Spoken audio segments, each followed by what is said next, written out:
வணக்கம். ஸோ நம்ம வீசன் அக்ரோவை பொறுத்த வரைக்கும் வீசன் அக்ரோன்னு என்ன ஸ்பெஷல்? எல்லாத்தையுமே மேனுஃபேக்சரிங் பண்ணி, அதான் milking machine, soft cutter, power வீடர் இத்தனை மேனுஃபேக்சர் பண்ணி நம்ம கொடுத்துட்ருக்க ஒரே நிறுவனம் நம்ம வீசன் அக்ரோ தான். இங்கே சென்னையில் நம்ம ஆப்ரேட் பண்ணிகிட்ருக்கோம். 3 பிளான்ட் இருக்குது மேனுஃபேக்சரிங்.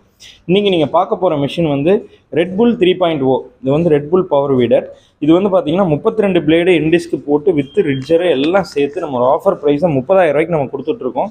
கண்டிப்பாக உங்களுக்கு டவுட் வரலாம், என்ன சார் 25,000ங்கிறாங்க, 28,000ங்கிறாங்க, நிறைய கம்பெனி கம்மியாக ரேட்லாம் சொல்கிறாங்க, நீங்கள் என்ன 30,000 ரூபா சொல்கிறீங்க அப்படின்னா காரணம் இருக்குங்க.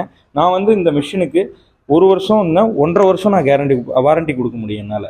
ஸோ அதே மாதிரி இங்கே பாருங்கள், இந்த கியர் பாக்ஸில் நம்ம வீசன் அக்ரோ பிரிண்டிங் இருக்கும். எல்லா கியர் பாக்ஸ்லேயுமே இந்த பிரிண்டிங் இருக்கும். ஸோ இதெல்லாம் தான் நம்ம வீசன் அக்ரோவுடைய அட்வான்டேஜ். இந்த கியர் பாக்ஸ் மட்டுமே நம்ம ஓன் பில்ட் பண்ணி கேஸ்டிங் பண்ணி எடுக்கிறனால கண்டிப்பாக இதுக்கு மட்டுமே எனக்கு 3,000-4,000 ரூபாய் அதிகமாகுது. அதிகமானாலும் நல்ல குவாலிட்டியாக உழைக்கிது, கஸ்டமர்கிட்ட நம்ம நல்ல நேம் வாங்கி கொடுக்குது. அதுதான் முக்கியம். நான் இன்றைக்கி கம்மியாக பொருள் வைக்கணும், கம்மியாக கொடுத்துட்டு பண்ணணும் அப்படிங்கிறது எண்ணம் இல்லை. லைஃப் டைம் அவங்களுக்கு ஒர்க் பண்ணிகிட்டு இருக்கணும், நம்ம நேம் சொல்லணும், அதுதான் எங்களுடைய விஷயம். ஸோ அதுக்காக ப்ரைஸிங் எப்படி இருந்தாலும் நாங்கள் அந்த தரமான பொருளை கொடுக்கறதுல வீசன் அக்ரோ என்றைக்குமே முதன்மையாக விளங்குது. நன்றி.